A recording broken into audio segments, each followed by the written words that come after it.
Welcome to your ultimate power and policy, where engine oil meets geopolitics and diplomacy rides shotgun.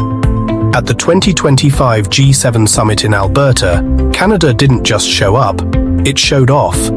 President Trump made a theatrical exit, and Prime Minister Mark Carney slid into the leadership void like a finely tuned V8, replacing a stalling four-cylinder. He wasn't just hosting, he was shifting global gears, from tightening bolts with South Korea on defense to jump-starting Latin America's economic engine and leading the charge on critical minerals. Canada positioned itself not just as a middle power, but as a performance-tuned geopolitical contender. Here are the strategic moves that could reshape the future of global alliances. First up, the Defense Pact in Overdrive. Canada and South Korea shift gears together. At the summit's high-altitude venue in Kananaskis, Alberta, Carney and South Korea's President Lee Jae-myung fired up a major upgrade to their strategic engine. They shook hands on a deal spanning the defense sector, energy integration, and critical minerals cooperation. Think of it as a turbocharged partnership, boosting security and economic competitiveness. For Korea, it's a sharp turn from over-reliance on legacy allies, opening new trade lanes and high-tech collaboration. The real headline: joint development of advanced defense tech and securing those critical minerals for EVs and semiconductors. This was President Lee's international debut, choosing Canada over tradition, signaling a pivot towards pragmatic, multilateral horsepower. Together, they're aiming for resilient supply chains and regional stability with an open throttle strategy. Second, Canada's economic acceleration in Latin America.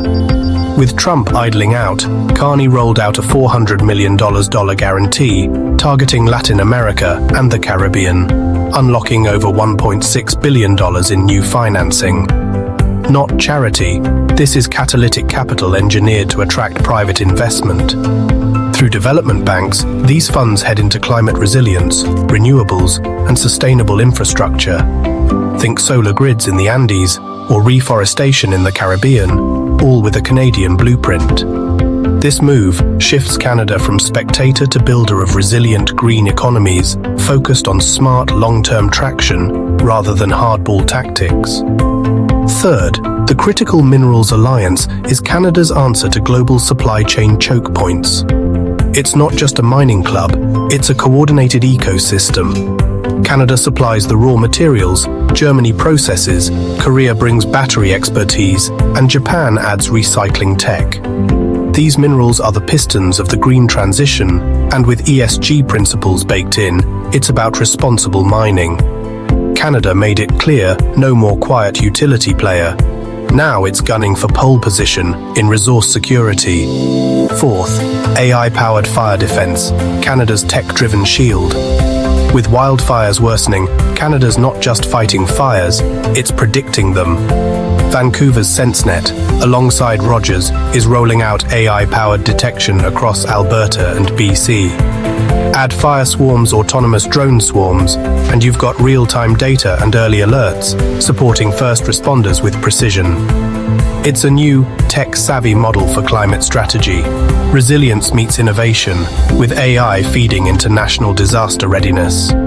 Finally, Canada's geopolitical shift, from passenger to driver. As the G7 wrapped, Carney made it clear, Canada's done riding in the back seat.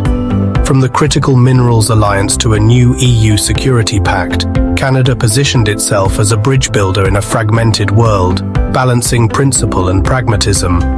Supporting Ukraine, pushing climate resilience and opening new economic pathways, all while keeping dialogue open.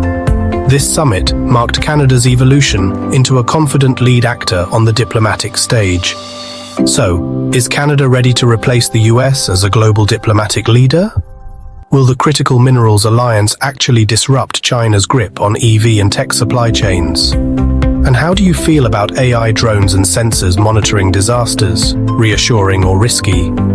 Drop your thoughts, questions, or hot takes below, and subscribe to Power and Policy for more expert analysis, so you never miss a shift in the global engine. Thanks for tuning in. See you next time.